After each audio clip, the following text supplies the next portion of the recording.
All right, good evening, and welcome to the School District of Holmen's annual meeting and budget hearing. Thank you for coming. It is 6 p.m., and as the current president of the Holmen Board of Education, I call the October 28th, 2024 annual meeting and budget hearing to order. The Holmen Board of Education and the School District of Holmen acknowledge that our schools are located on the ancestral homelands of the Ho-Chunk, Sauk and Fox, and Dakota peoples. We celebrate and honor these lands and their sacred significance to Indigenous peoples.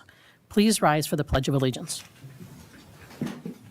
I pledge allegiance to the flag of the United States of America and to the republic for which it stands, one nation, under God, indivisible, with liberty and justice for all. All right, the notice of this meeting was published on October 17th and October 26th. At this time, I would like to recognize the members of the Holmen Board of Education. Board members, please rise when I state your name.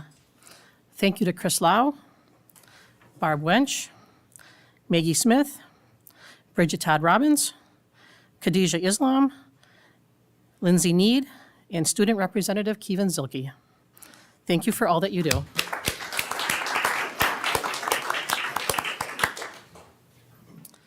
Next, I would like to recognize the district officials and would like to ask all district officials to stand at this time.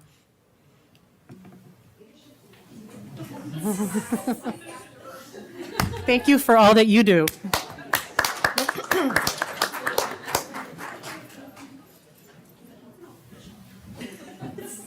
Next, I would like to thank Travis Udell, Stacy Lockington, and all others involved in preparing this annual meeting.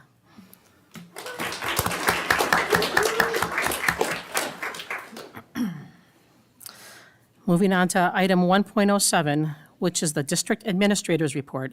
I welcome District Administrator Dr. Kristen Mueller to present. Thank you. Well, first, welcome everybody, and thanks for being with us this evening. This evening, I have the pleasure and honor to give you an update on our school district from this and highlight this past year, the 23-24 school year. Sorry. So, in starting with that, this past year we had almost 4,000 students, 3,870 students. We were the 49th largest school district out of 421 school districts in the state of Wisconsin. And you can see our demographics, 3.7% multilingual, 25.2% economically disadvantaged, and almost 14% students with disabilities. I want to make note that this is a snapshot in time. The snapshot was taken in September of 2023, so just as a reminder. We also have over 600 staff members that serve all of our students in all the programs within our school district.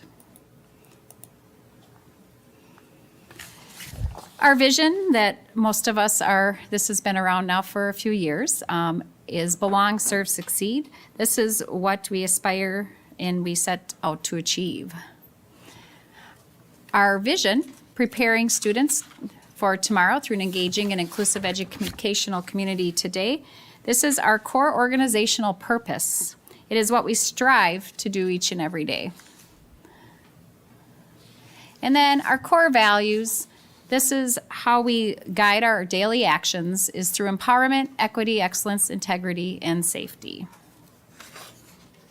So, starting with some highlights. This past year, I am very excited to share that Prairie View Elementary and Holmen High School were named with prestigious recognition from the U.S. News and World Report as one of the nation's best elementary schools and best high schools.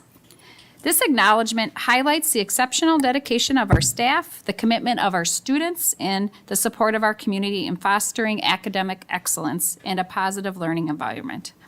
We are proud of this achievement, which reflects our district's ongoing efforts to provide high-quality education and opportunities for all learners.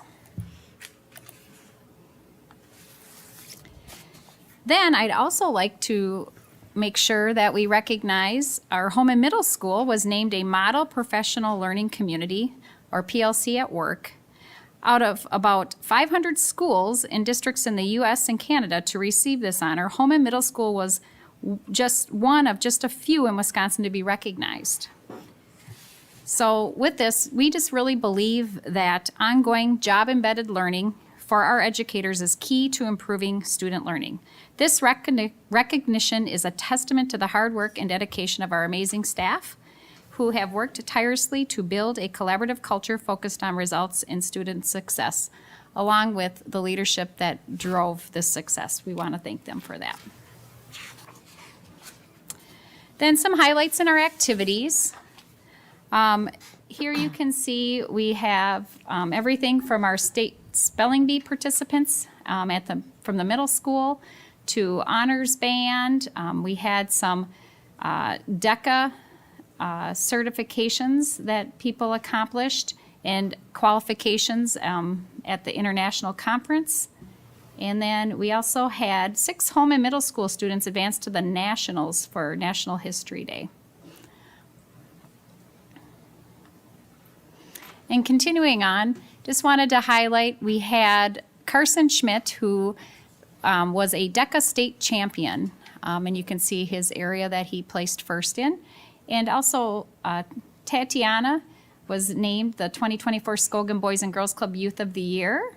And we had you just look at all these amazing things our students and staff have accomplished. Our Holmen Middle School band students nominated for the Wisconsin Concert Band Association All-State Junior Band. And then we had our one-act play, The Bad Audition by Bad Actors, that was award-winning this past in 23-24. And just also Roger King, he was a teacher here before and was awarded a Lifetime Achievement Award.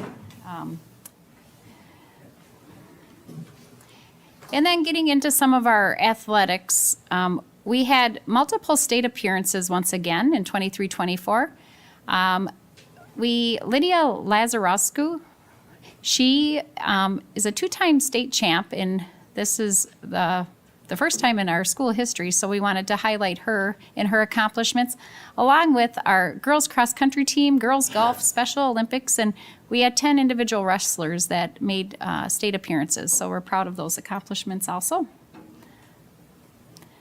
Then some of our staff wanted to highlight Carl DeLuca in the top left corner there. He received an award for he was named the Wisconsin Coach of the Year for the girls wrestling. He's the first ever women's wrestling coach of the year ever been announced in the state. And then to the top right, our past evergreen teacher, Christy Wopat, was named Best of La Crosse County Teacher. And then in the bottom left there, just our Holmen Middle School National History Day teachers were selected for a very prestigious National History Day Teacher of the Year award in the state of Wisconsin, which is such an honor. And then Mr. Steve Egrich was named the 2023 Wisconsin Health and PE Adaptive PE Teacher of the Year by the Wisconsin Health and Physical Education Organization. So lots of great accomplishments by our staff. So we not only have amazing programs for our students, but staff leading them. And a few more. The Wisconsin Athletic Directors Association Service Award was given to our very own Adam Logging. And Ms. Kyle Burnt, Prairie View PE teacher, was recognized for her Pre-Service Educator Award from the University of Wisconsin-La Crosse. And at the bottom, Hallie Wiebel was selected as a University of Wisconsin-Platteville School of Educational Influential Educator. So just very high, it just really shows the high quality staff we have in our school district. Now on to a little bit about, before I get into this next section of the presentation, I wanted to note that the full and supplemental annual reports are readily available on our website. And also there's QR codes around the room and there are some printed copies for you. I'm not going to go into great detail, but all the details provided in those for you to take a look at your leisurely. So tonight, what I would like to do is our strategic plan, share a little bit about that and some of our measures and where we're at to give you a status update of the district. We, as a district, have 5 focus areas that we focus on in which measures have been developed to monitor our progress and overall health. And here I will highlight some of those areas. And before I get into all of details of those areas, the 2024 dashboard displays our progress towards our district goals of the strategic plan for the 2023-24 year. The green displays that the results have met or exceeded the target. Yellow triangle means results improved from the prior year, but have not yet met the target. And red square indicates we did not meet the goal this past year and need more focus in this area to meet our long-range goals. So for each goal, there is a trend data provided in the supplemental report. So here I'll get into sharing a few this evening with you. You'll notice on some of the measures that I'm going to be sharing with you that we compare ourselves to peer districts, and I wanted to just take a moment to share what those peer districts are or who they are. These were updated in 21-22 school year, so they're more recent. And how we determine these is we used the indicators such as enrollment, economic status, disability status, and our multilingual learner status. So here's one of our first measures here is a 4-year graduation cohort. And our current 4-year cohort graduation rate is 96%. And as you can see, we are right there with our peer group and above the state average, which is 90.5. Now getting into some academic measures. These graphs represent results of the state standardized assessment known as the Wisconsin Ford exam, given annually to students in grades 3 through 8 to give insight of our academic progress. This is lagging data, as our 23-24 year data will be presented shortly here, coming up by Kim with its release. But our 22-23 Wisconsin Ford data shows that the School District of Holmen continues to maintain a strong academic program. In English Language Arts, or the ELA, 50.8% of our students achieve proficiency, outperforming both the state and peer districts. And in math, our district has made significant strides with 50.2% of students scoring proficient, placing us slightly below the average of our peers, but still well above the state average. The ACT is another standardized assessment administered annually to our 11th graders and is one of the state's accountability measures. The School District of Holmen uses the average composite ACT score as part of a balanced assessment system to monitor student achievement growth. For the 22-23 school year, our students achieved an average composite score of 20.2, marking a 3-year high. While this score is slightly below the average of our peers, it remains above the state average. Now I'm getting into the next focus area, the fiscal focus area. So this is a graph of our fund balance as a percentage of total expenditures. It is a leading indicator that measures the overall financial stability of an organization. The board-approved target of 26.3% has been determined to meet all current financial obligations without borrowing from other funds or outside lenders. The fund balance amount should avoid short-term borrowing, therefore avoiding associated interest costs, generate recurring revenue through investments of funds during times not needed to meet current expenses. It accumulates sufficient assets to make designated purchases or cover unseen expenditure needs, and demonstrates financial stability and therefore preserve or enhance its bond rating, thereby lowering debt issuance costs.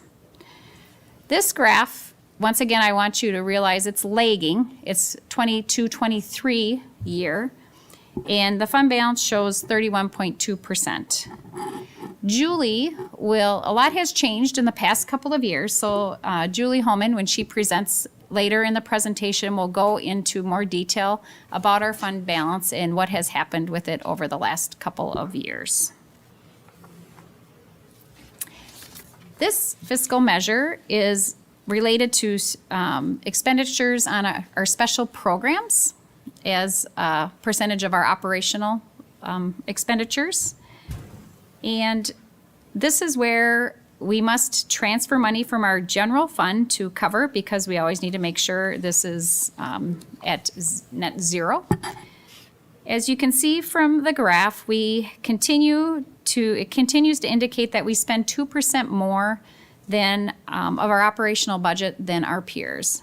So this is something that we continue to analyze in trying to determine, what is really causing us to always have more expenditure and transfer than our other peer districts, average of them. Now into our third focus area, workforce. It's really important to retain quality staff members. We continue to have high retention rates in the majority of our staff categories, with an average retention rate of 86%. High retention rates are a strong indicator of satisfied staff. Retirements are not included in this data here. As you can see from the graph, teachers have the highest retention rate at 94%. They're right here with the red square, with educational assistants at the lowest retention rate of 71%. We currently started this year offering an exit survey to learn about the reasons why an employee may choose to resign, so that we can continue to analyze that in their comments to determine where we need to make improvements. Then, as we continue our focus on belonging in the district, students indicated that a part of feeling like they belong in our schools means that it's important to see people who look like them. Therefore, we have started to monitor the data of student-staff ratios of race ethnicity. So the goal is to have equal representation of staff to students. So knowing this data will help us develop strategies within our internal processes to help improve the recruitment of staff in areas needing greater diversity.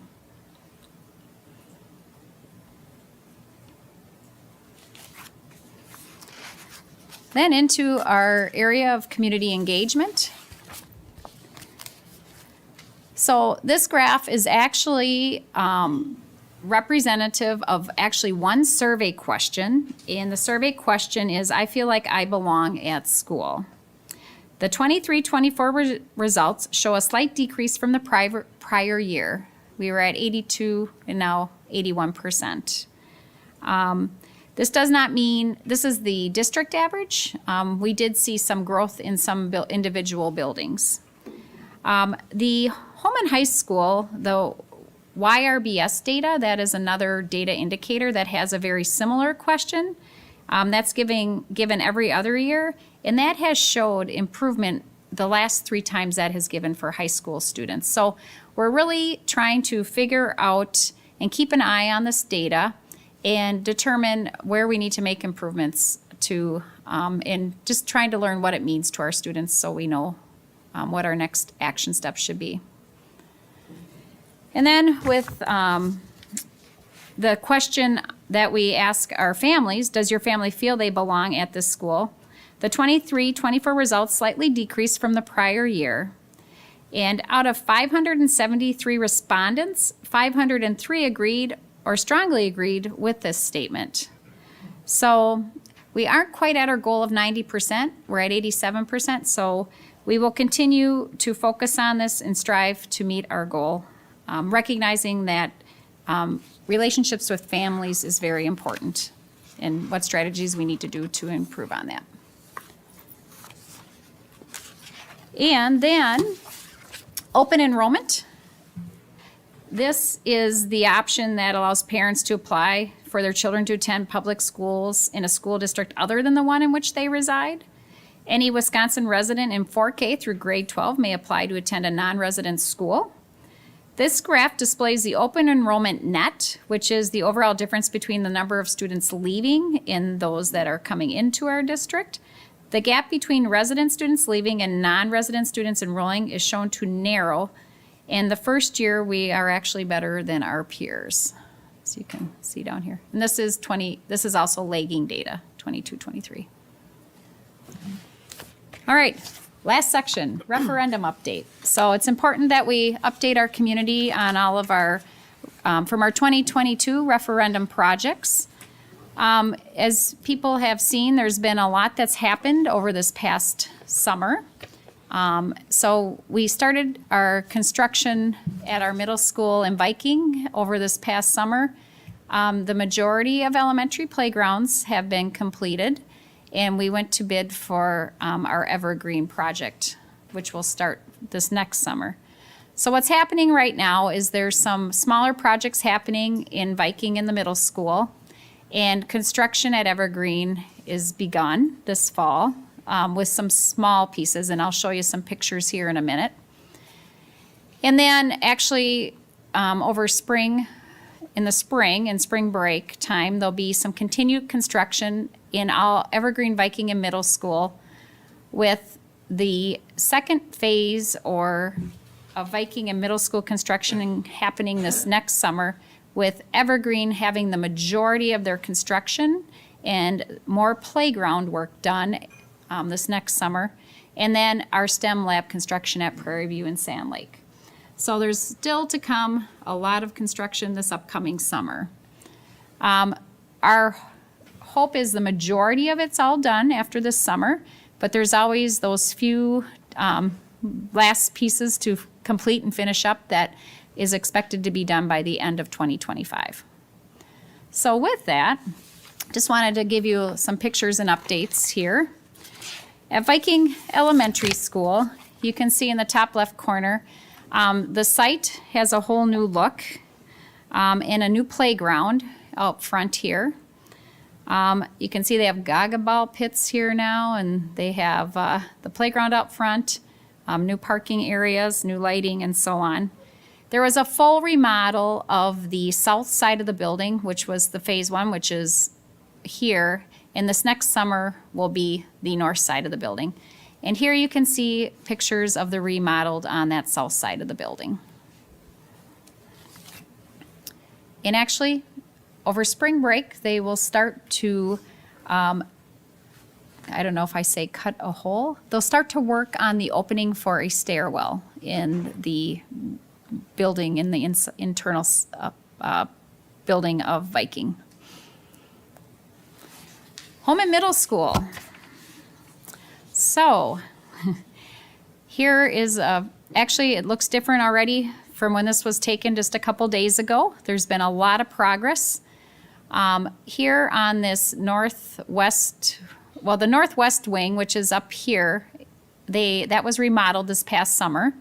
And then this, I guess you could say, west side of the building, where the old sixth grade wing did exist, has been demolished, and they are building the two-story wing for our future sixth and seventh graders.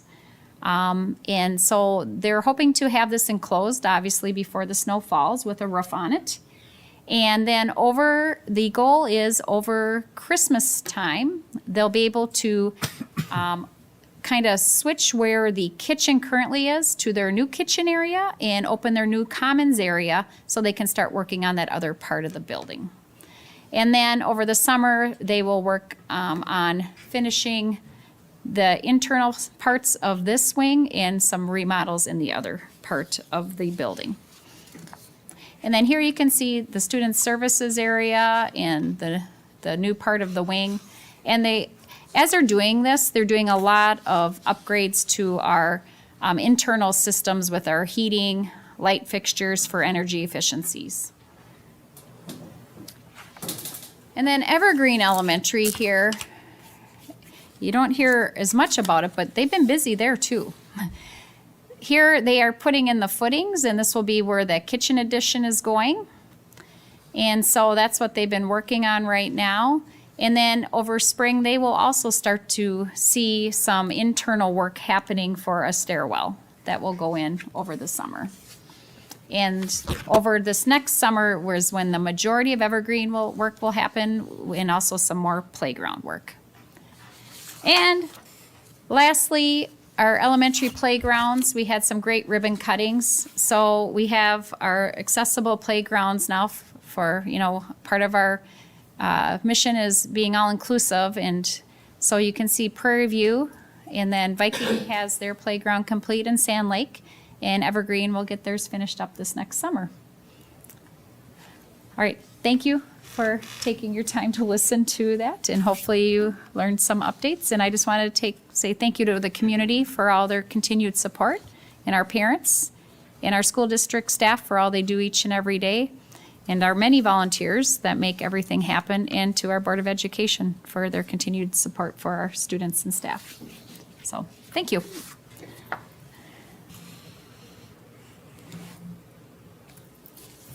All right. Good evening. My name is Sven Strutz. I am an attorney with Weld Riley, and we represent the Holmen School District. And I'm going to take a minute to introduce some historical context for annual meetings for school districts. And then after that, I will hand the meeting over to you as the electors. The roots of a school district's annual meeting can be traced back to the country's founding in New England town meetings. These annual meetings are sort of the last vestige of true grassroots direct democracy. Through the course of time, school districts became simply too complicated to be governed by annual or even more frequent meetings of the electors. So the legislature created boards of education. Over the years, there has been a series of court cases that have defined what is properly the responsibility of boards of education versus what is the responsibility of the electors. And over time, these court cases reflect increasing jurisdiction by the school board to the expense of the authority of electors.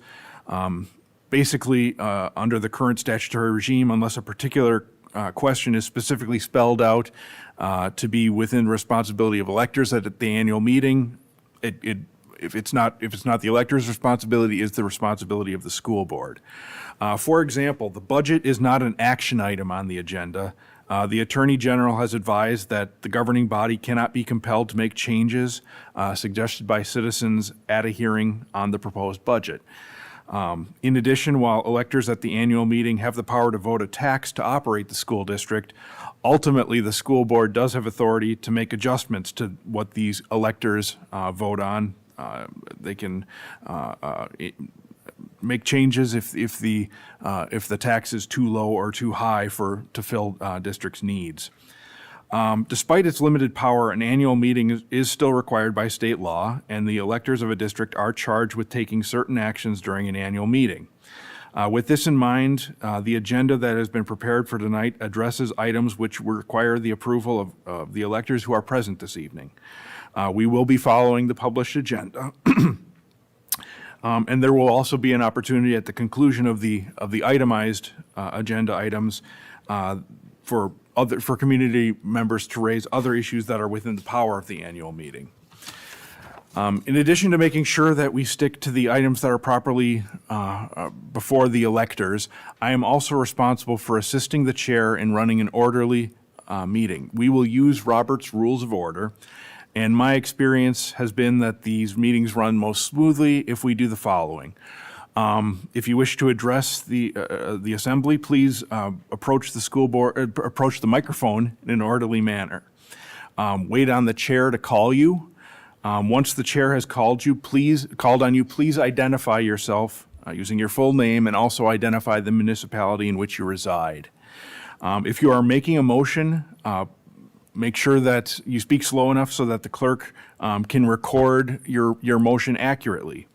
Once the motion has been made and seconded, we request that whoever speaks in favor of the motion be followed by somebody who is opposed to the motion, and we toggle back and forth between the two pro and con sides until everyone has had a chance to speak. After speaking, you cannot speak again on an issue unless no one else wants to speak on that issue. And we ask that everybody limit their presentations to the board to 5 minutes, or to the assembly to 5 minutes. Votes will be decided orally. If requested by any elector, the votes will be decided by hand count. If requested by a majority of the electors, we can utilize paper ballots to tabulate votes.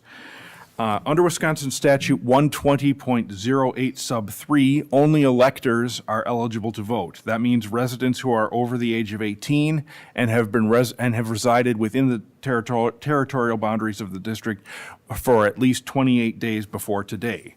If there is a challenge to a voter, There's a very simple statutory oath that I am required to administer, and as long as that person takes that oath, despite being challenged, they would be permitted to participate. Does anybody have any questions about the procedures that I've outlined? If not, we will move on to the first item that you folks have to decide, which is selecting a chair for tonight's meeting. Nominations do not require a second. Once I open the nominations, I will then ask 3 additional times for nominations and then at that point close the nominations. I request that you do not move to close the ballot. You will then be voting on the persons who have been nominated to serve as chair. If there's only one person nominated, then our job is pretty easy. If there are 2 nominations, the chair will be determined by majority vote of those voting. If there are 3 or more nominees, again, a majority of those will determine who is elected chair. However, if there is no majority between the 3 or more candidates, the least vote getter will drop out, and then we will re-vote. If there is a tie for least vote getter, we flip a coin to determine who drops out.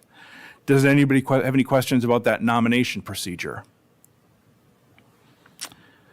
If not, then I open it up to anybody who would like to nominate somebody to serve as chair tonight.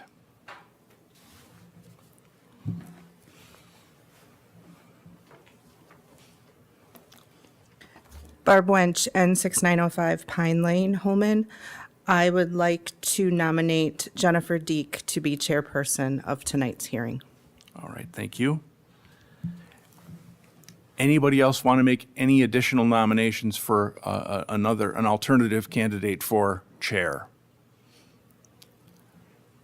And as I indicated, I would call that out 3 times. So that was once, going twice, going 3 times. So we have Jennifer Deek has been nominated. All those in favor, say aye. Aye. All right, I hand the baton to the chair. Thank you. All right, moving on to item 4. A copy of the minutes for the October 23rd, 2023 annual meeting has been included in the annual report supplement booklet. Would anyone like to make a motion to approve the 2023 annual meeting minutes as presented?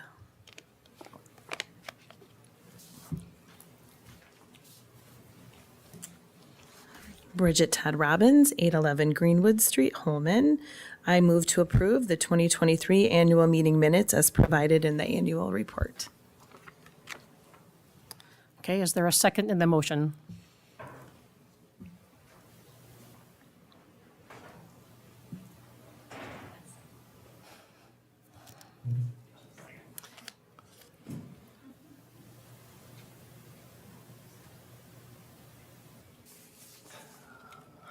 Chris Lau, 802 Grantham Street, Holmen. I will second that motion. All right, there is a motion and a second on the floor. Is there any discussion? Again, is there any discussion on that motion? And a third time, any discussion? Seeing none, all those in favor of the motion, please indicate by saying aye. Aye. Those opposed, nay. Motion carries. Moving on to item 5, the next order of business is the 2024-25 Budget Summary Report. Our Executive Director of Finance and Operations, Julie Holmen, will present this report.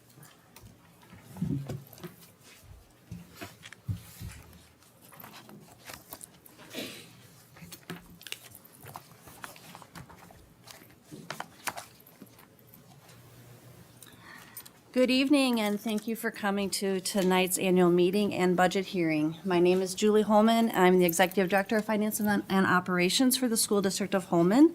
And tonight I will be presenting updated information on the original budget for the 2024-25 fiscal year, and will share information on the proposed tax levy certification. Our agenda this evening will include the presentation of the original budget, including assumptions and enrollment information, a recommendation for the school tax levy for taxes payable 2025, key financial figures, and an opportunity for discussion and questions. The budget forecasting and development is a continuous process. The 2024-25 budget development more specifically began in the fall of 2023. In December, the school board approved preliminary budget forecast variables, and in June, they examined a preliminary budget. And then just last month, they reviewed and approved a proposed budget. Tonight, I will be sharing the original budget and certification recommendation for the tax levy, which will be certified in early November. Next, I'll share some perspectives and challenges. Many of these items I will get into in a little bit more detail as I go through the budget summary. In the state of Wisconsin, revenue for public schools is calculated and restricted under what is called the revenue limit. It restricts the amount a school district can levy to the community, and it is based on a formula that uses resident enrollment. The operational budget is largely controlled by this state calculation. Fund balance reserves support ongoing expenses, so you will see a deficit general fund budget this evening. Staffing challenges continue, including our substitute staffing pool, and the sustainability of competitive salary and benefits has also been a challenge for many districts and employers across the state. We have been experiencing an enrollment decline, so I will go into that also on the next slide. Special education funding continues to be a challenge. The state reimbursement is just over 32% of the total eligible expenditures for special education.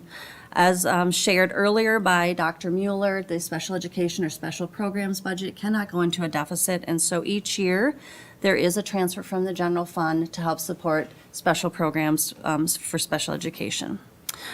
There's also challenges with the Wisconsin voucher program. You will learn this evening about the increase in the cost of the voucher programs and how that does impact the tax levy. There continues to be professional development mandates, as shared last year in regards to Act 20, passed by the legislative biennium session last year. The expiration of the federal pandemic funding is super impactful. You've been learning about the federal cliff for the last several years. The School District of Holmen over the last 3 years had over $4.2 million in funding influx from the federal government, and that has expired. And additional challenges continue with deferred maintenance for operational and capital projects. Next up is some history on our student enrollment. Each year in the state of Wisconsin, public schools are required to report enrollment on the third Friday of September and the second Friday of January. Our September 20th, 2024 head count or enrollment in seats in Holmen was 3,791.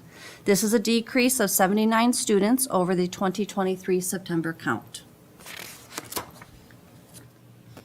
This next chart shows you the distribution of that 3,791 students, with 317 at Evergreen, 466 at Prairie View, 363 at Sand Lake, 529 at Viking, and you can see the distribution there of the K through 5, and then 150 are the 4K preschoolers and 24 early childhood. 869 at our middle school and 1,247 at our high school. Again, this was the third Friday, September head count and submitted to DPI as per requirement. The 2024 budget summary is provided. There are copies in the back if you wish to obtain a paper copy in the Department of Public Instruction or DPI summary format. The proposed budget publication, the budget that was approved in September, again, the proposed budget was published in the La Crosse Tribune on October 3rd, and the original budget upon adoption will be published in early November. A detailed copy of the budget, line item detail, is available at the district office and viewable by appointment.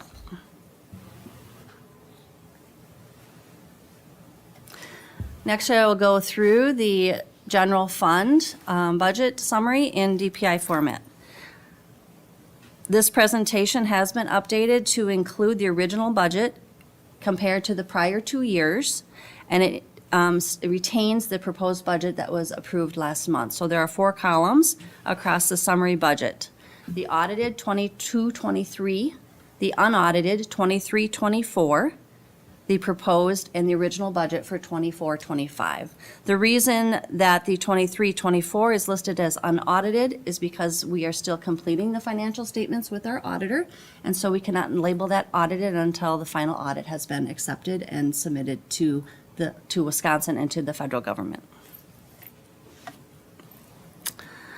Financial administration requires that each transaction be identified for administrative and accounting purposes. The first identification is by fund, which is an independent fiscal and accounting entity requiring its own set of books in accordance with special regulations, restrictions, and limitations that earmark each fund for a specific activity or for certain objectives. Beginning with Fund 10, the General Operating Fund, the first notable change I'd like to share is the estimated fund balance. On page 1, or on the screen, the last column is the 24-25 total ending fund balance estimated next June 30th, 2025 at $15.8 million.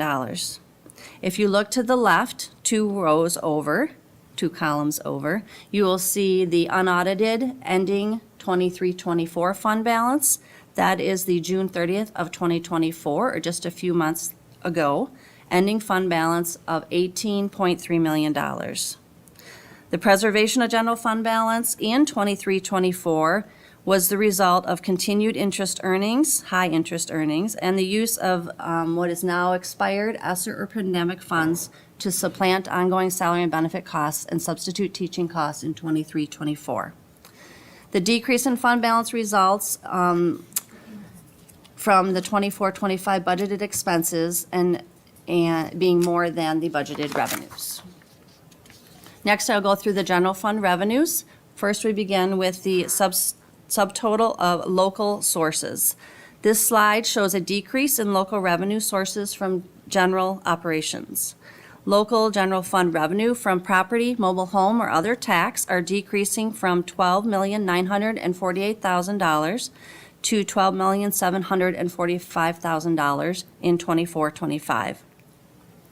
The private school voucher aid deductions are estimated to increase from $1.5 million to $1,638,000 in 2025. I will share more about the private school voucher aid deductions later in the presentation when we discuss the tax levy. The 2024 tax revenue was the final year for the non-recurring 2019 technology referendum of $450,000. This is replaced this year by the recurring $650,000 technology and sinking fund referendum, which was approved in November of 2022. The total local revenue in the general fund is estimated at $13,371,000. Next up is the subtotal of revenue from other school districts in Wisconsin. Payments for services for open enrollment aid revenue are identified on line 19. This includes the non-resident students that are open enrolled to the School District of Holmen. The estimated revenue for open enrolled into Holmen is $1,954,000. This is slightly lower than the prior year. The enrollment as of that third Friday count of open enrollment in is 219 students, which is a decrease of 5 students over the 23-24 school year. The open enrollment estimated aid transfer from the state of Wisconsin for a regular education pupil attending in Holmen is $8,962, and the aid transfer for a pupil with disabilities enrolled in Holmen is $13,814. Both of those have been increased by $344 for 24-25. Next up is the state sources of revenue. On line 32, the state aid categorical includes transportation aid and common school fund aid for our libraries. On line 33 is the general state aid for 24-25. It is estimated at $35,600,000 $794,575. This is up about $1.6 million over 23-24. The per pupil categorical aid, which is not part of the revenue limit formula, remains at $742 per pupil. It is included in line 38, other revenue, and it is estimated at $2,968,000. Also on line 38 is state revenue from exempt computer aid, exempt property aid, and this year an additional exempt property aid for the total other revenue of $3,076,000 listed on line 38. The total state sources of revenue estimated in the general fund for 24-25 are $39,471,705. This is an increase of $1,456,000 or 3.8% in state sources over prior year. Next up is the federal revenue sources in the general fund. The total revenue estimated is $390,000. This is a decrease of $2,243,996 over the prior year. This is due to the expiration of the pandemic relief funding.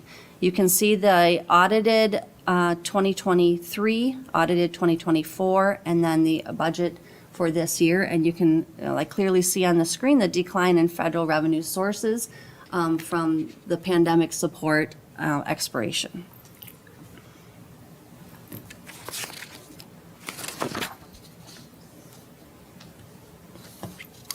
Next up is the other financing sources and other revenues. This revenue source can include items such as E-rate funding, flexible spending account forfeitures, workers' compensation insurance dividends or premium refunds, rebates, recycled scrap or equipment, and retired equipment sales. In 2022-23, I'd like to remind you that we did sell the Oak Grove School. And so in line 50, you see the compensation of fixed assets of $151,100. The proceeds are listed there. And in the 23-24, we had compensation from an insurance claim for lightning storm damage, and that is the $40,853 in that same line items. We don't anticipate either of those things in the 24-25 school year, and therefore the budget there is zero.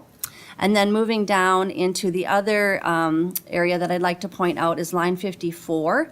Last year, we had a significant technology project that was eligible for E-rate federal funding, and that is listed in that Source 970 refund of disbursement at $320,000. That was a one-time large project. We anticipate returning to more of a normal level of E-rate revenue going forward, unless there's additional large projects that we will be supporting that would be E-rate eligible from the federal government.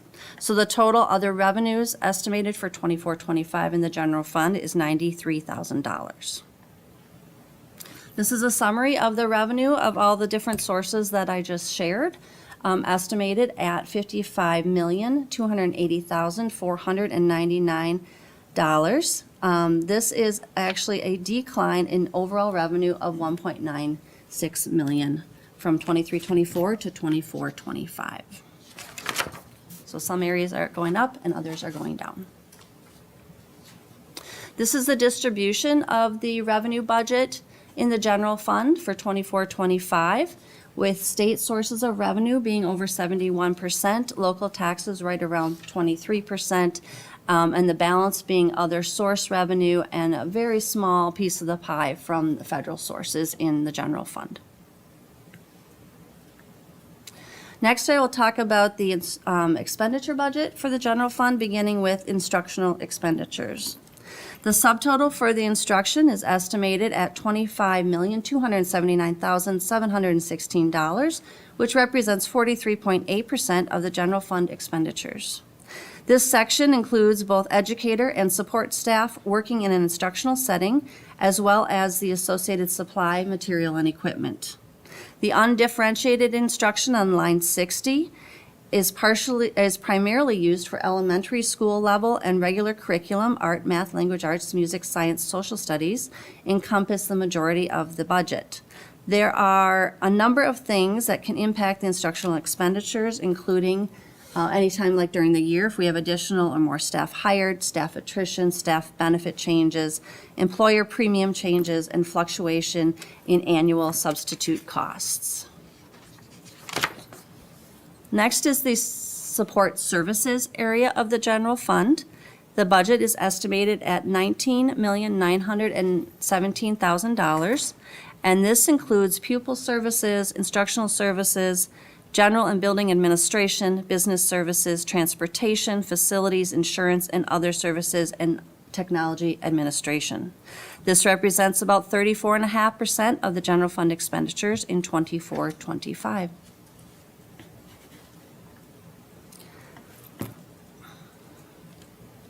Next is the non-program transactions, estimated at $12,542,000, or 21.7% of the expenditure budget. The interfund transfer includes the financial support of $6,885,000 that's necessary to fund the district's special needs programs. This is the interfund transfer to support special needs, and you'll see that as a revenue when I present the special education budget.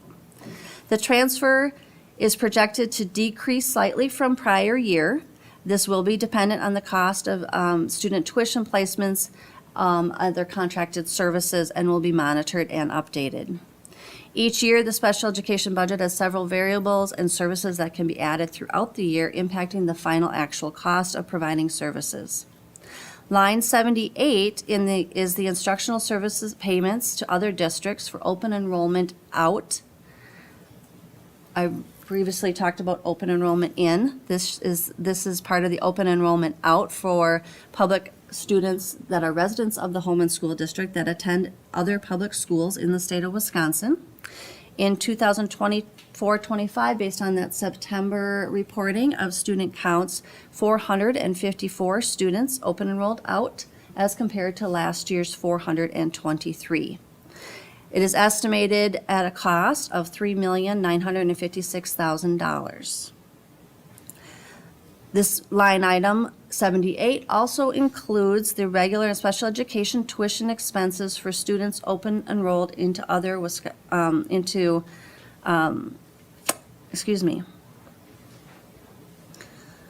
to back up. The open enrollment transfer is $8,962 for regular education, $13,814 for special education. Line 78 also includes the Wisconsin Private School Choice Program and the Wisconsin Special Needs Scholarship Program, aid deduction. This is for regular and special education students that are eligible for Wisconsin vouchers and attend a private school.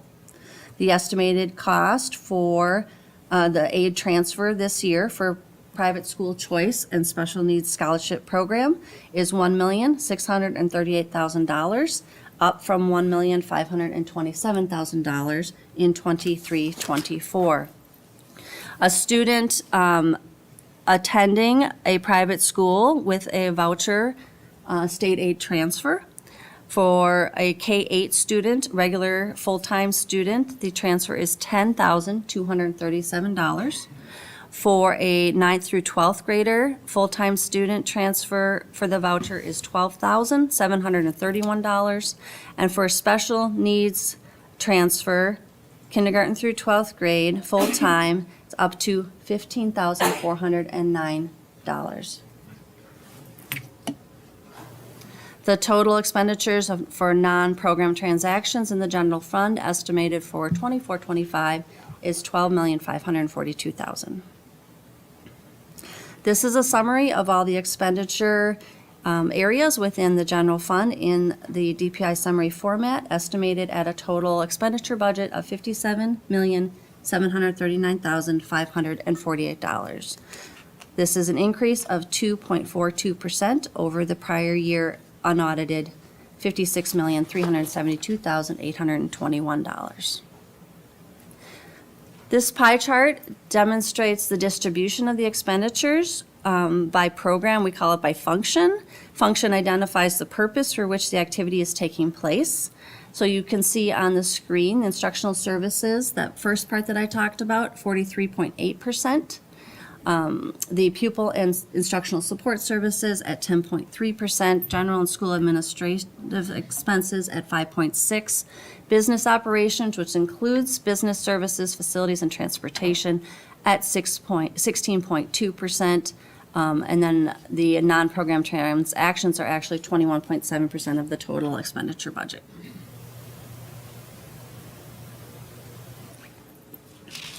This is a summary of the first slide, which was the fund balance by various categories in the general fund, the increase of revenue and the decrease of expenditures to get the ending fund balance and distribution.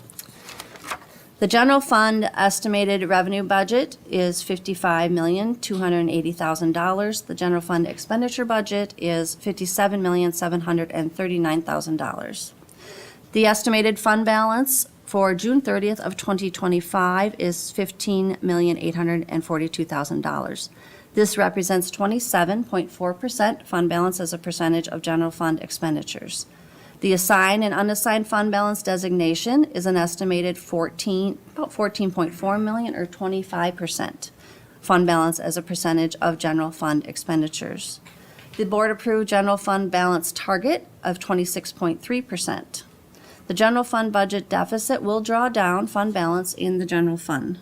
The original general fund budget has a projected budget deficit of $2,459,000. This represents about 4.3% of the general fund expenditure budget. A budget deficit occurs when expenses exceed revenue. The operating deficit has increased due to revenue per pupil limitations, slow enrollment decline, record inflation, increased cost of special education, behavioral and mental health expenses, unfunded mandates, the expiration of federal pandemic relief funding.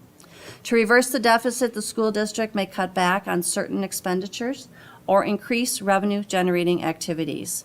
Careful planning assures retention of sufficient and stable cash reserves for scheduled and unscheduled expenses. One revenue-generating activity is a referendum. Members of the Holmen School District communities recently had an opportunity to complete a survey in regards to future operating referendum. Holmen is not alone when it comes to forecasted financial challenges. In Wisconsin, there are 137 school referendum questions on the November ballot in 122 districts on 137 questions. Last April, there were 103 districts with referendum questions on the ballots. The Holmen Board of Education will be considering a referendum resolution in the near future. Why is there a significant increase in referendums, you might ask? Until 2008, the legislature enacted regular inflationary increases for school funding. Since then, there have been cuts, no increases, or minimal increases. Had Wisconsin continued to enact inflationary increases, districts would have over $3,200 per pupil under the revenue limit formula, in addition to what we have today. These dollars would make an enormous impact on public school finance and operations across the state and here in Holmen.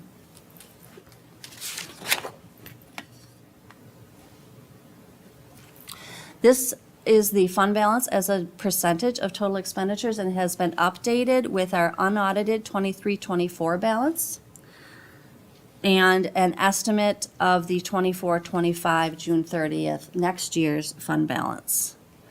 This slide does show that we were able to preserve fund balance from prior year to this year, and most of that, as I mentioned earlier, was based on continued high interest earnings and preservation of fund balance due to using some of the pandemic relief funds to supplant wages and benefits at the end of the year. So we wanted to spend out those funds and not leave them on the table, and we were able to preserve fund balance by using it toward existing expenses.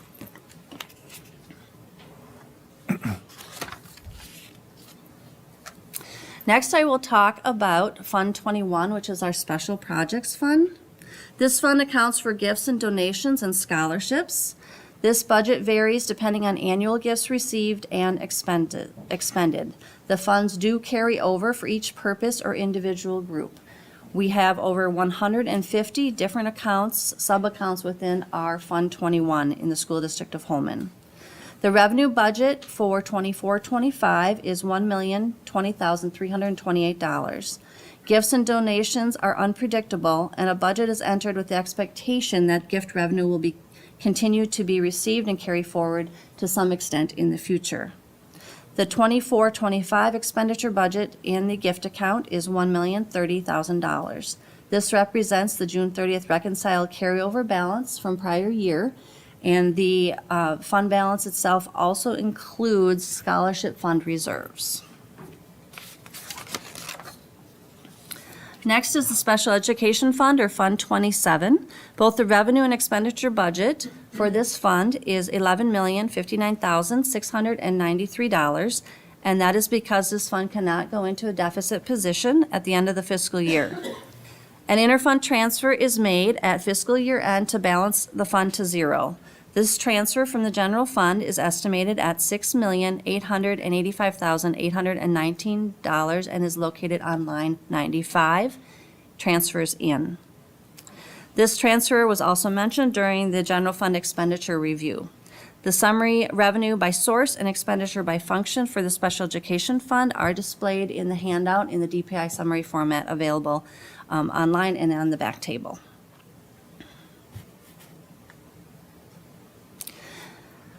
Since the Special Education Fund is not allowed to go in a deficit position and is also considered one of our operating funds, Fund 10 and Fund 27 are often combined for purposes of viewing operational cost.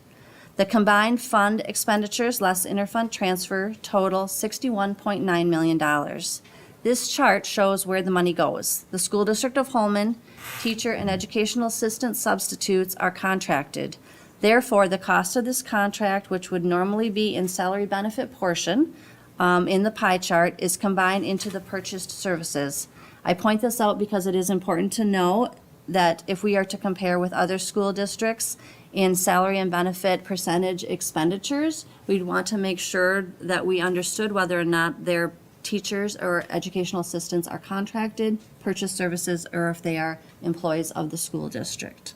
Wages and benefits are 75.4% of our operating expenditures, and contracted substitutes an additional 1.6%. So it's the total of 76.9% of the operational budget in Funds 10 and 27.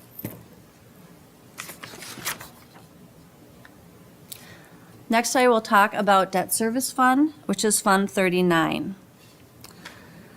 This is the voter-approved debt service for bonds and notes payable, interest and principal due on bonding or borrowing that the district was approved to do through voter referendum, and the annual cost of paying back that borrowing.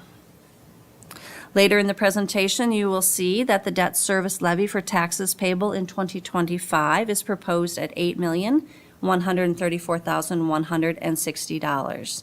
The revenue in line 166 includes that levy as well as interest earnings in the fund balance. The principal and interest debt obligations for 24-25 are $7,575,338. Fund 39 fund balance and new levy receipts will support these obligations in 24-25. Debt defeasance will be applied to maintain flexibility for prepayment of existing or future debt. On the bottom line, 174, is the indebtedness at the end of the school year or next June. This outstanding voter-approved indebtedness includes the additional 2022 referendum bonding.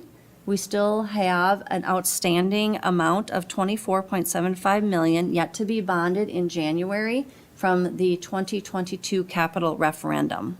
And so that outstanding indebtedness of $78.7 million includes the addition of the January bonding. Additional information about the district's current debt schedule will be provided this evening in the Treasurer report. This is the update to the current principal schedule and balance as of June 2024. The blue is the outstanding balance for the portion of the 2023 borrowing that was done through government obligation bonds. The purple is the 2023 borrowing in the form of government obligation notes, and you can see there that that matures earlier. And then the green is the remaining 2019 bonding for the high school addition and remodel.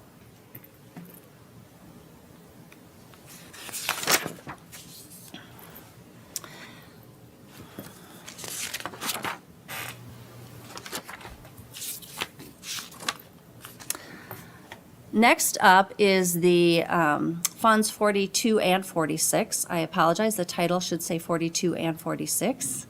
Capital Projects Funds. Fund 42 is the fund that we use to record all of the construction projects while they are occurring. The estimated Fund 42 revenue for 24-25 is 26.2 million, and that includes interest earnings and the balance of the bonding that I just referenced. The estimated expenditures for the construction in 24-25 is 42,784,000. That information is based on the most recent draw schedule, and it will entirely depend on the construction progress. So anything remaining at the end of this school year will be applied toward the 25-26 budget for the remaining of the construction. Fund 46 is also included in the Capital Projects Fund. It is the Long-Term Capital Trust Fund. The fund balance estimated for this fund next June 30th is $774,870. Fund 46 must be open for 5 years before the district can expend from this fund for items that have been approved on the 10-year long-term capital improvement plan. The 24-25 fiscal year is the 5th year of the long-term capital trust fund, and therefore there are not any expenditures planned out of that fund because we cannot do that until the following year or the 6th year.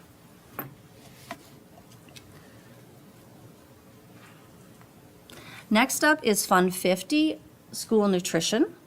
The school nutrition program is accounted for in a separate fund, and the revenue estimated for 24-25 is $3,733,942. The expenditure budget for school nutrition is estimated at $3,706,255. The current estimated June 30th ending fund balance for next summer is $1,841,000.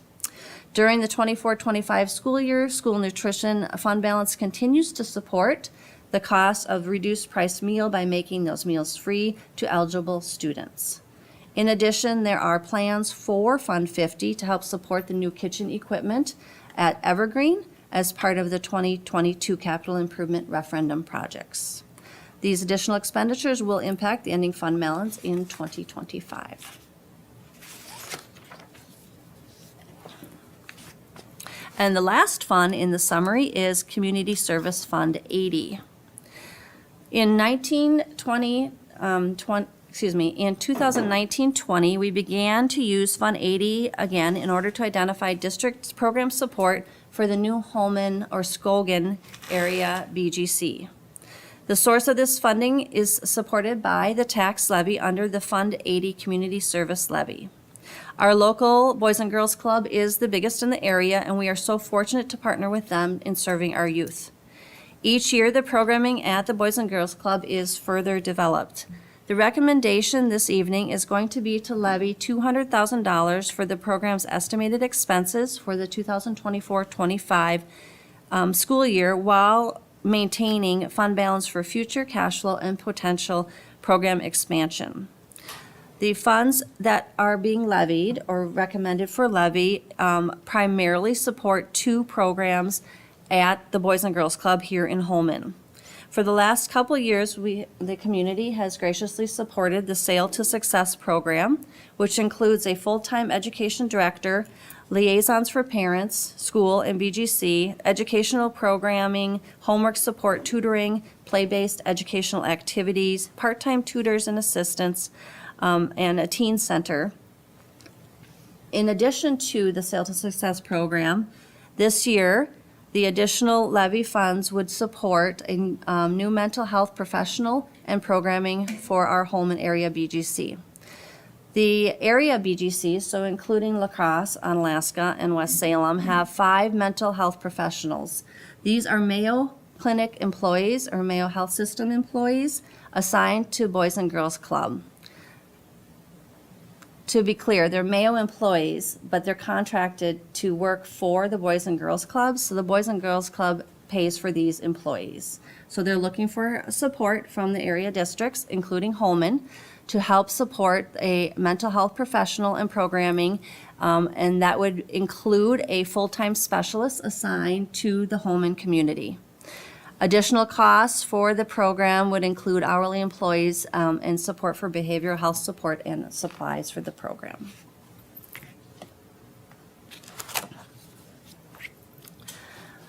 Next, I'm going to go through some key financial figures.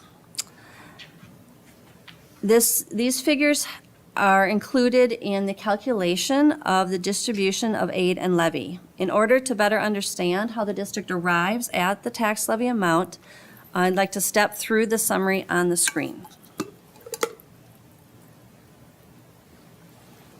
Line 1 is the student membership full-time equivalency used in the calculation, and the state uses a 3-year average of the full-time equivalency. The average decreased 44 FTE from prior year to this year, and we are at 4,000 even in the September plus summer 3-year average membership FTE, that is student FTE. Line 3 is the equalized property valuation, and that is with the tax increment district or tax incremental financing pulled out. And that equalized property valuation increased 4.57% from $2,879,000 to $3,010,786,000, or $131 million from prior year to this year. Out of that 4.57%, about half was new construction, net new construction, and the other half of the 4.57% was due to inflation. Line 5 is the maximum revenue limit per member for 2024-25. The maximum per member is $11,392. The revenue limit, no exemptions, is $45,568,880. This does include the increase for 24-25 of $325 per member. That is how we get to the $11,392 per member student.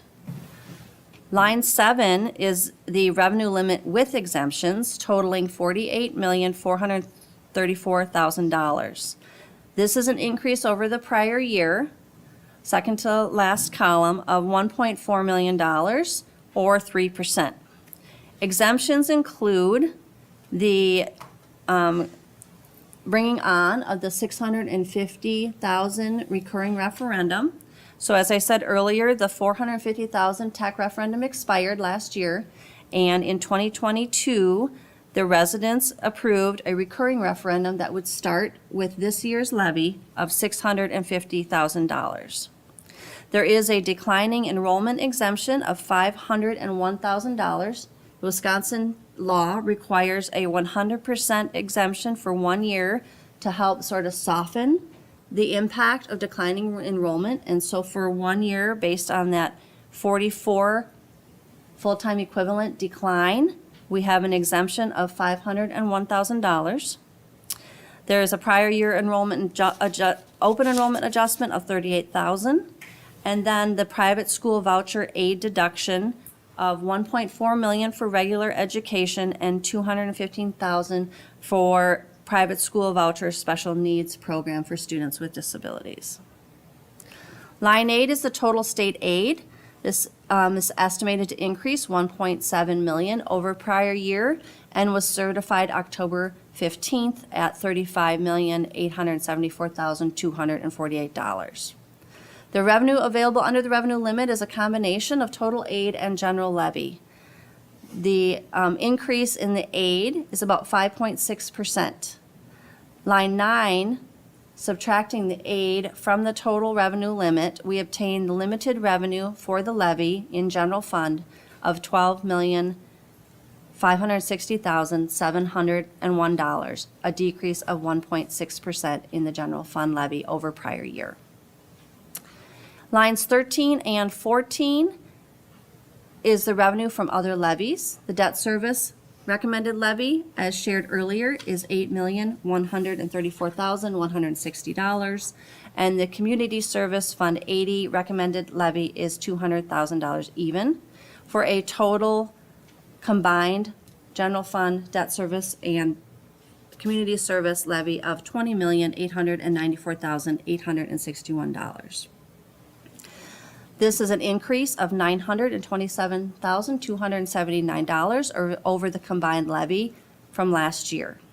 The proposed levy will not have a change in the tax rate. It is recommended from $6.94 to $6.94. But to be clear, there is a recommendation in the increased total levy amount. I will step through that further next. The school tax levy is made up of three components. The maximum general fund levy is equal to the total allowed under the state revenue limit formula minus the October 15th certified state aid. The next component is the referendum approved debt, debt 39, and the final component is the community service levy to make up the total tax levy. The mill rate associated with the school tax levy is calculated by dividing the total levy by the equalized property valuation, TID out, and multiplying by 1,000. The proposed school tax levy mill rate is $6.94. This is the same rate as the prior year certified levy. The chart demonstrates school taxes for 3 levels of property value. When I prepare this, I understand that it's very difficult to purchase a home valued at $100,000 in this day and age, but we leave it on the chart for the ease of math so that you can see what it would be as a value of a property is increased and the rate applied to that increase.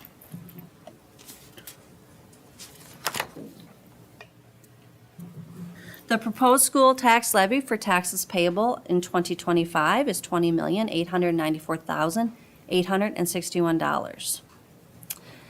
Even though the mill rate is not proposed to change, the total levy will increase.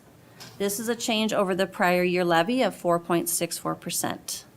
The equalized property valuation increased 4.57, as shared earlier, to $3,010,786,880. The school levy tax rate change is 0.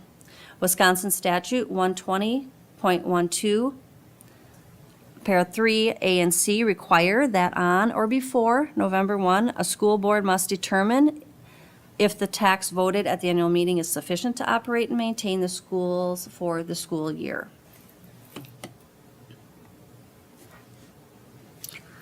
I don't really like to read directly from a slide that you can read for yourself, but this one I'm going to because I think it's important.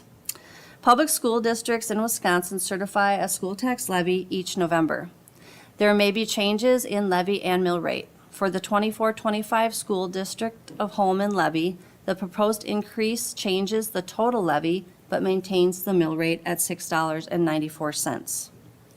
In addition to this change, the individual's taxpayer's school levy impact can change year to year due to changes in assessed value, assessment ratio, resulting fair market value, and the school levy credit.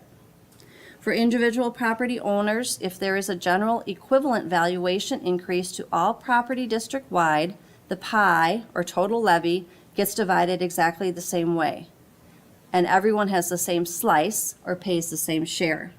If your individual value grows or grows more, your slice of the pie will be a little more, and if it grows less, your slice of the pie may be less.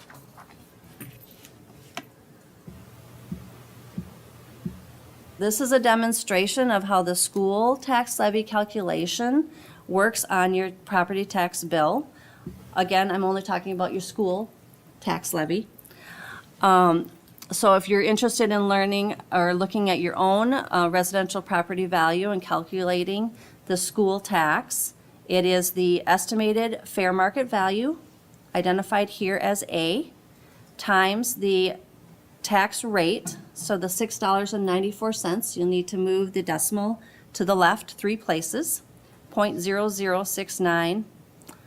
This is an example, from last year, because the tax bills are not out yet, because we have not certified our tax levies. So you do not have your taxes payable 2025 bill yet. So this is an example for 2024. And again, the rate last year was 0.00693512. Multiply that times your fair market value, and then subtract the school levy tax credit, which actually brings down the rate of the school tax. And that is how you get to D.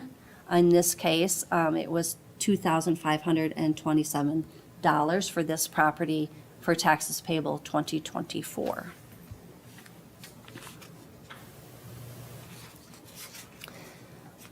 This chart is the 7-year history and the proposed 2025 Holmen School tax levy rate.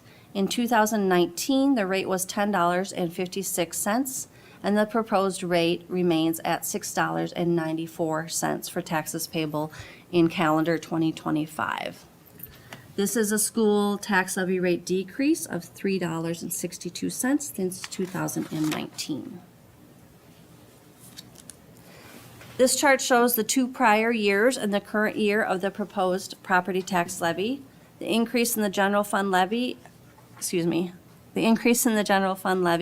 is based on the previously explained revenue limit formula.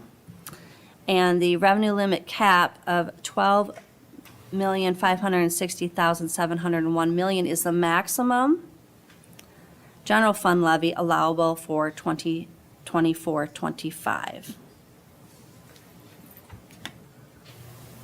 Lastly is the recommendation for the resolution for this evening's school board meeting for adoption of the tax levy certification, which would be proposed to the municipalities and certified first week of November.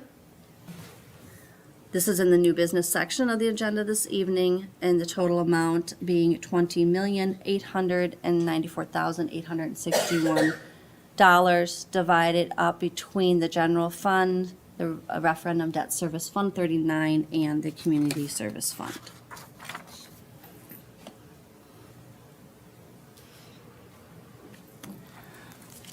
Thank you.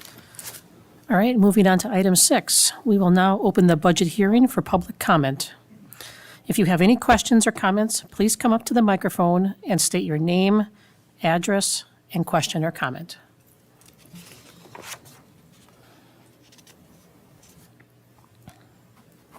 So are there any questions or comments on the budget hearing? Any questions or comments on the budget hearing? And a third time, any questions or comments on the budget hearing? Okay, that concludes the budget hearing. Moving on to item 7, the treasurer's report will be provided by Director of Business Services, Crystal Mott, on behalf of Board Treasurer Barb Wench.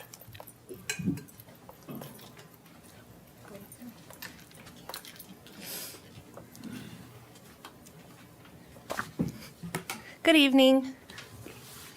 Tonight I will be presenting the treasurer's report. So we have a statutory obligation to present our receipts and expenditures since our last annual meeting. You'll see on this slide, the information includes the auditor's draft statements in the second column, as well as a reference to the DPI budget information just presented by Julie in the far right column. And again, that document is available in the back of the room and will also be made available on the district website. Within that document, the second column of numbers reference the unaudited numbers from 23-24. And again, while they are labeled draft and unaudited, we do not anticipate any figures from 2023-2024 to change. The reasons we have some variations between the draft audit figures and the unaudited budget amount is primarily due to the rounding of numbers, but also so that interfund transfers are not counted twice, or if there are both revenues and expenses of the same amount offsetting each other across funds. At the bottom, the total revenue of all funds represents the sum of revenues of each fund less any transfer made between funds, and represents the total receipts of the district since the last annual meeting. This slide represents the total expenditures of each fund, and as with the revenues on the previous slide, the amounts may vary slightly due to rounding, or so those interfund transfers are not counted twice so that we avoid overstating district expenditures. And at the bottom of this slide, you'll see the amounts representing the total expenditures of all funds of the district since the last annual meeting. The balance sheet of the auditor statements shows an all funds year-end total assets of $68,385,150. Similarly, the balance sheet shows an all funds year-end total liability of $9,871,000. The district has sufficient cash or receivables to cover these expenses. Fund balance provides a more complete picture of our district's financial position because it accounts for all financial assets and liabilities. The unaudited June 30th, 2024 general fund ending fund balance is $18,301,800, which is also on the top of page 1 of the original budget. Fund balance is important in relationship to our annual expenditures. Our general fund balance as a percentage of expenditures is 32.5%.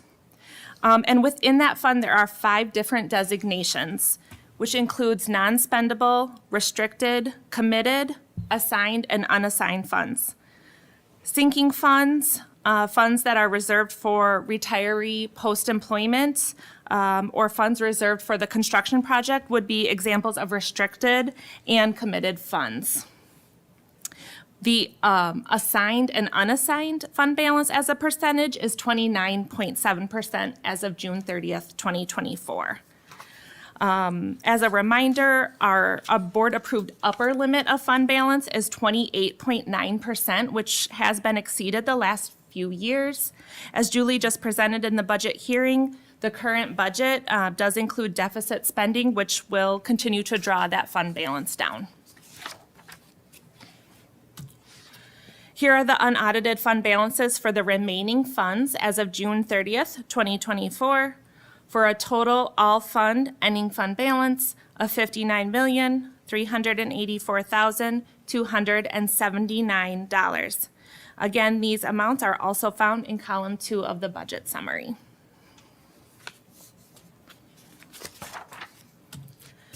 The district's cash balance is $60,550,133 as of June 30th, 2024. And listed on the screen are the various cash balance amount for each of the separate funds.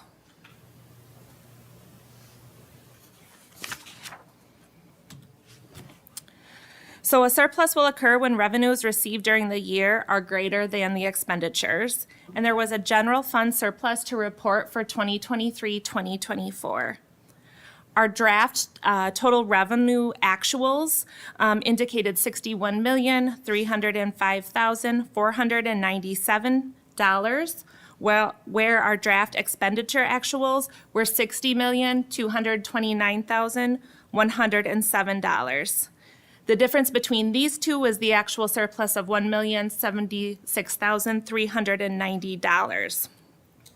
A budget deficit was originally budgeted, And while our actual revenues exceeded our budgeted revenue, our actual expenditures ended up being less than budgeted.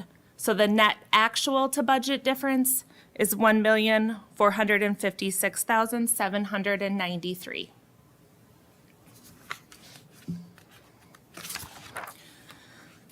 Again, for taxation, later in tonight's board meeting, a recommended action will be presented on the tax levy for 2024-2025.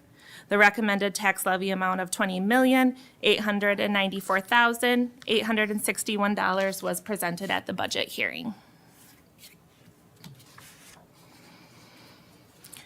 Our debt at the end of 2023-2024 budget year was $59,145,000.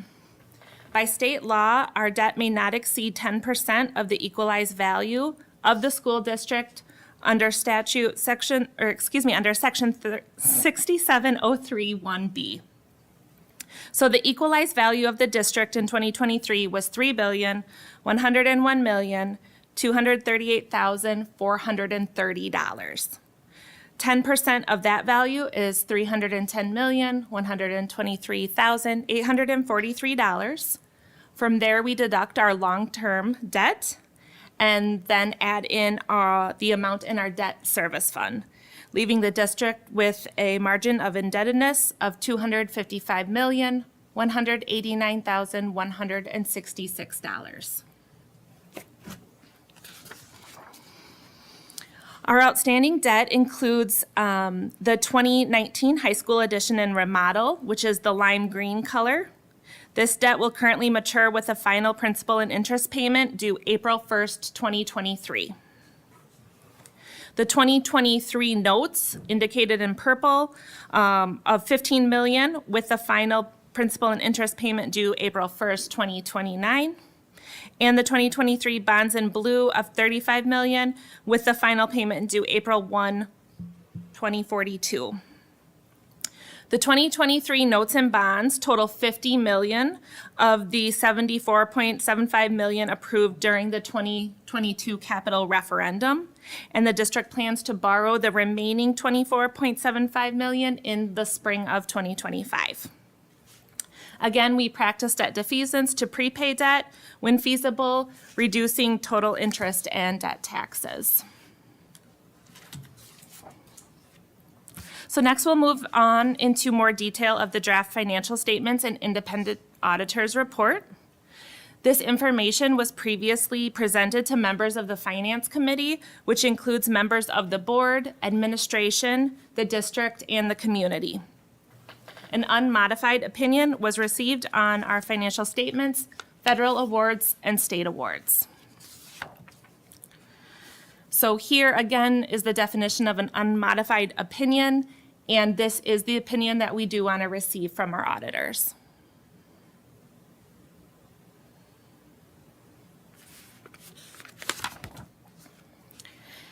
The next pages are from our draft financial statements for the 23-24 audit. This demonstrates the unmodified report for our financial statements, and no material weaknesses, deficiencies, or non-compliance were noted. Next represents the unmodified opinion on our federal awards, with again, no material weaknesses or deficiencies. And this represents our unmodified opinion regarding our state awards and qualifying as a low-risk auditee. This page here confirms that there were no findings on the audit. So as we near completion of the 23-24 audit, these bulleted items will be finalized. The management discussion and analysis, or MD&A, provides insight into trends and provides a narrative for reading and comprehending the information presented in a non-technical format. It's written by district staff and it gets included or incorporated into the final report that we receive from our auditor. The report will not be available until all financial statements are completed. The state of Wisconsin provides the district and the auditor with other information to report as of June 30th, 2024, which has not all yet been finalized and provided to the auditor to work towards that completion of our statements. In addition, the auditor also provides the district a management letter, which has not yet been received. Copies of the report will be shared with the board once the financial statements are finalized by the auditor, and a copy of the complete report will be made available on the district website. Any questions about the audit report or treasurer's report?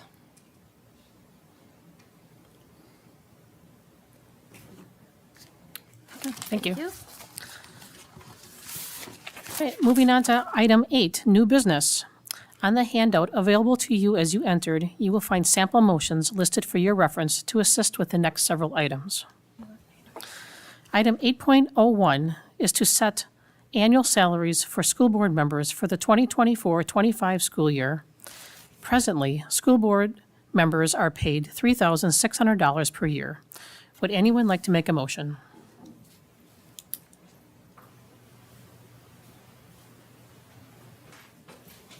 Madam President, I move that we give them a 6% raise. Francis Brown, N5889, State Road 35, Onalaska, Wisconsin. Okay, he made a motion for a 6% raise. Is there a second on this motion?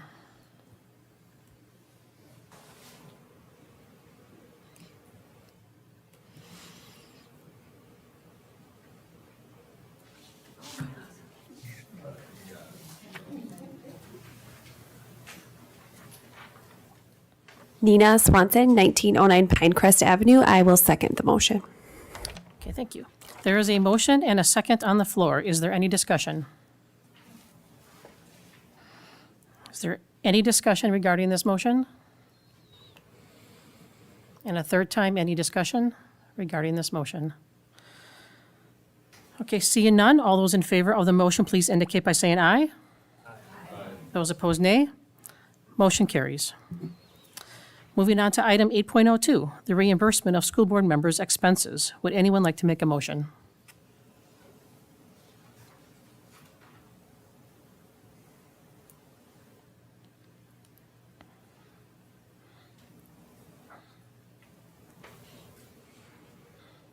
Krista Mueller, N6811 Roberts Road, Holmen, Wisconsin. I move to authorize the reimbursement of school board members when incurred in the performance of their duties in accordance with our policy 144.1 compensation and travel reimbursement procedures in the school district of Holmen. Okay, thank you. Is there a second to this motion?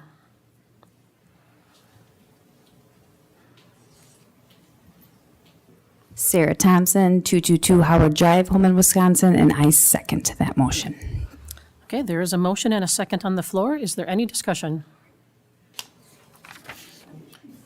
Any discussion regarding this motion? And a third time, any discussion? All right, seeing none, all those in favor of the motion, please indicate by saying aye. Aye. Those opposed, nay. Motion carries. Moving on to item 8.03, the recommendation of property tax levy for the 2024-25 school year. Would anyone like to make a motion?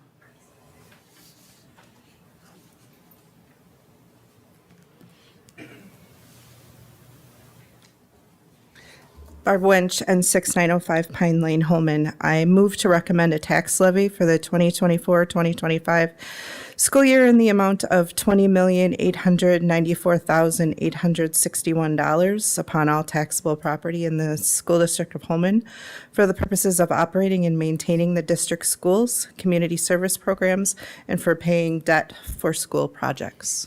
Thank you. Is there a second to this motion?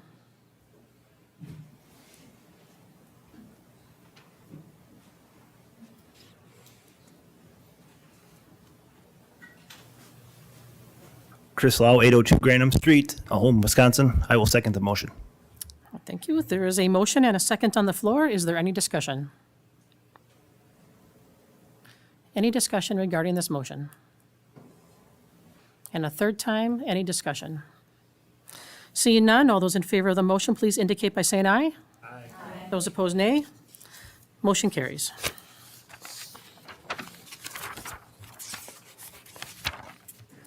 All right, item 8.04 is the authorization of short-term borrowing. Would anyone like to make a motion? Bridget Todd Robbins, 811 Greenwood Street, Holmen. I move to authorize the district to borrow up to $1 million for the 2024-25 school year for short-term purposes. All right, thank you. Is there a second on the motion?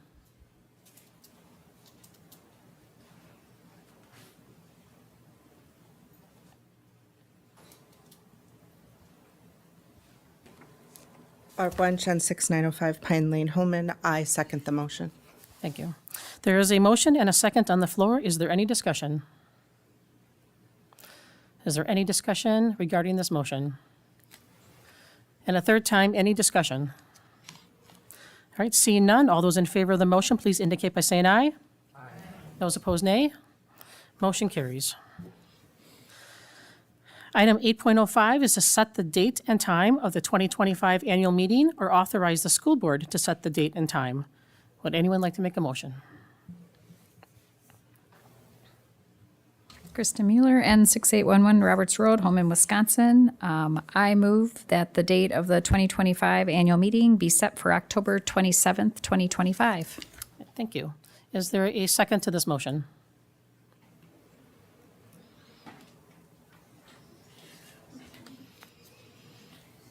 Sarah Thompson, 222 Howard Drive, Holmen, Wisconsin, and I second that motion. Okay, thank you. There is a motion and a second on the floor. Is there any discussion? Any discussion regarding this motion? And a third time, any discussion? Seeing none, all those in favor of the motion, please indicate by saying aye. Aye. Those opposed, nay. Motion carries. All right, moving on to item 8.06. Is there any other business that needs to come forth as permitted by this annual meeting? Is there any other business that needs to come forth as permitted by this annual meeting? And a third time, is there any other business that needs to come forth as permitted by this annual meeting? Okay, seeing none, we will move on to the next item. All right, before we adjourn, I want to take a moment to thank you all for coming tonight. Now, is there a motion to adjourn the meeting?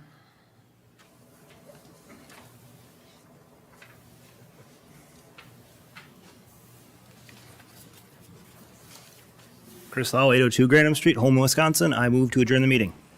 Thank you. No second is needed. All those in favor of the motion? All those in favor of the motion, please indicate by saying aye. Aye. Those opposed, nay. Motion carries. All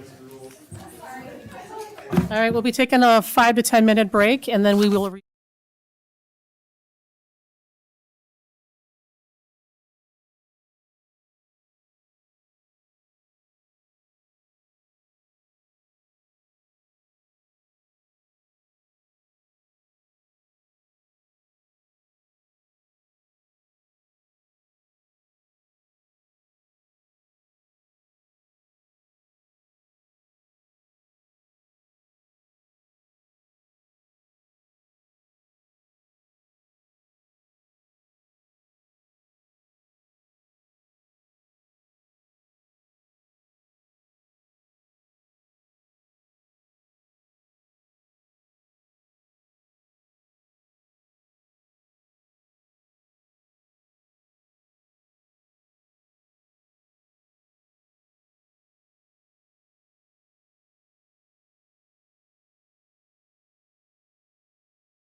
50 p.m.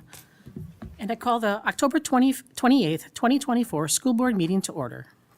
The Holmen Board of Education and the School District of Holmen acknowledge that our schools are located on the ancestral homelands of the Ho-Chunk, Sauk and Fox, and Dakota peoples. We celebrate and honor these lands and their sacred significance to Indigenous peoples. Please rise for the Pledge of Allegiance. Allegiance to the flag of the United States of America and to the republic for which it stands, one nation, under God, indivisible, with liberty and justice for all. Stacy, would you please call the roll? Maggie Smith. Excused. Bridget Todd Robbins. Here. Barb Wench. Here. Kevin Zilke. Here. Jennifer Deek. Here. Khadijah Islam. Excused. Chris Lau. Here. Lindsay Mead. Excused. With 4 of the 7 board members present, I declare a quorum.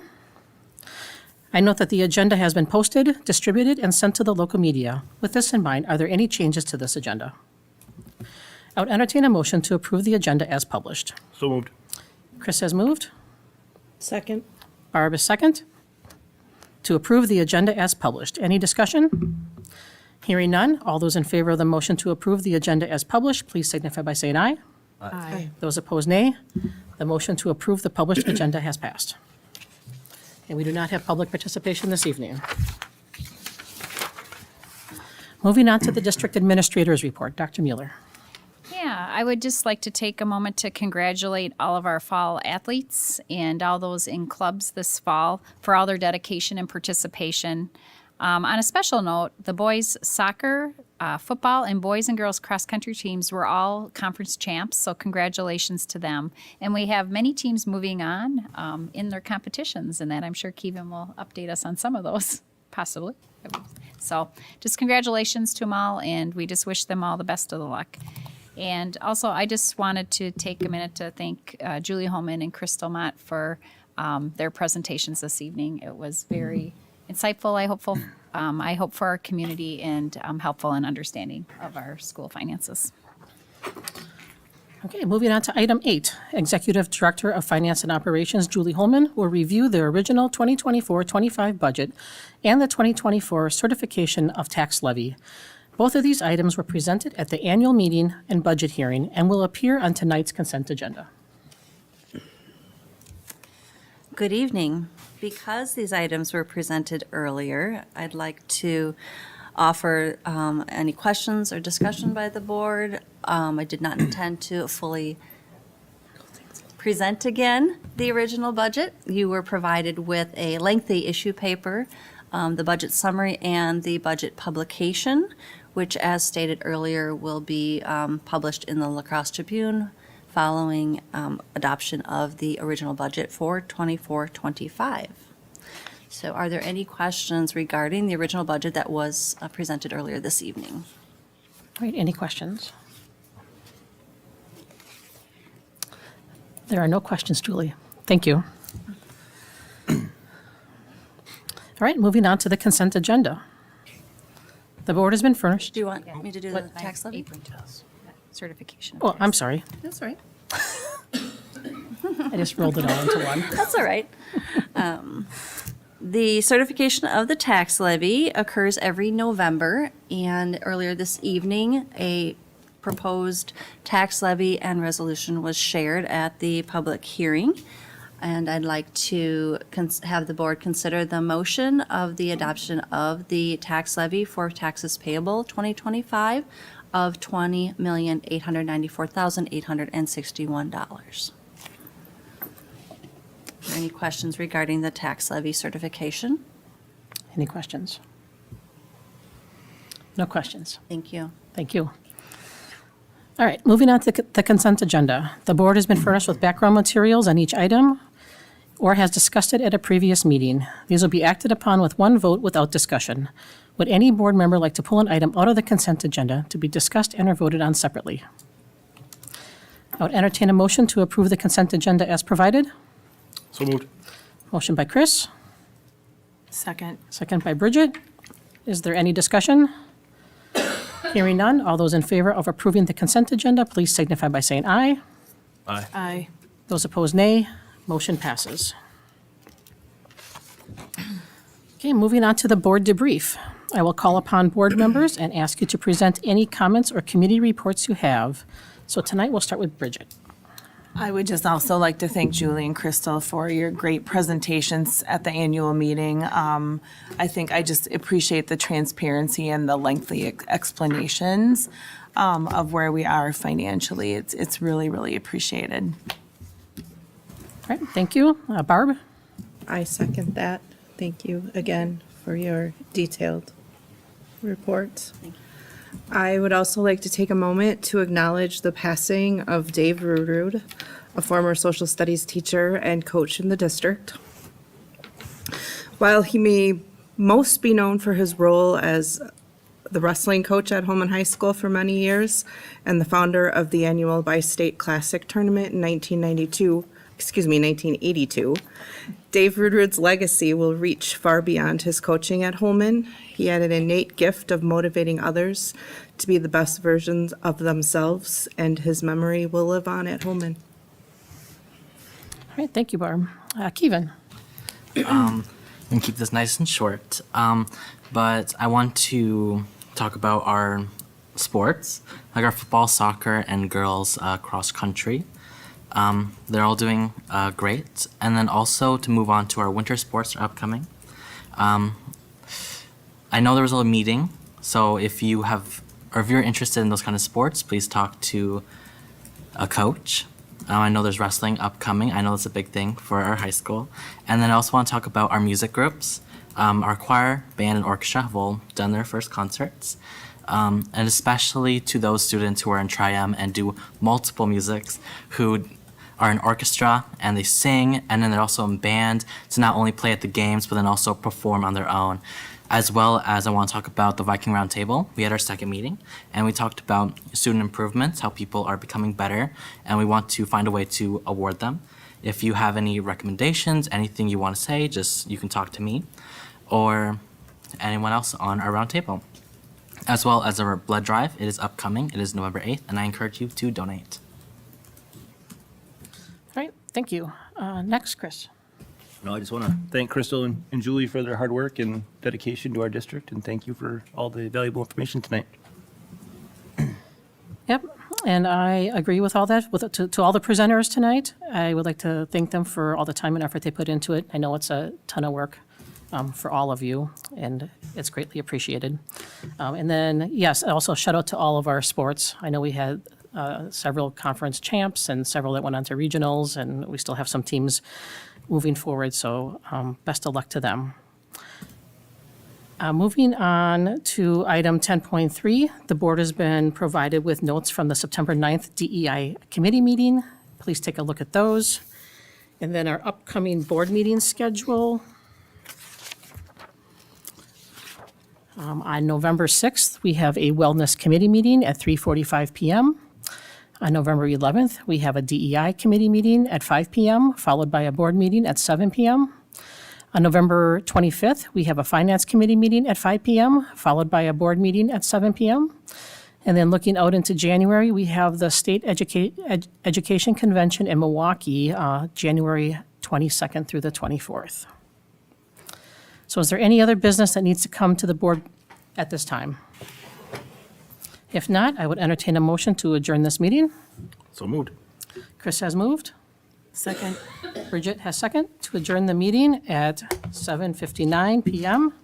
Motion carried. Is there any discussion? Hearing none, all those in favor, please indicate by saying aye. Aye. Those opposed, nay. Motion passes.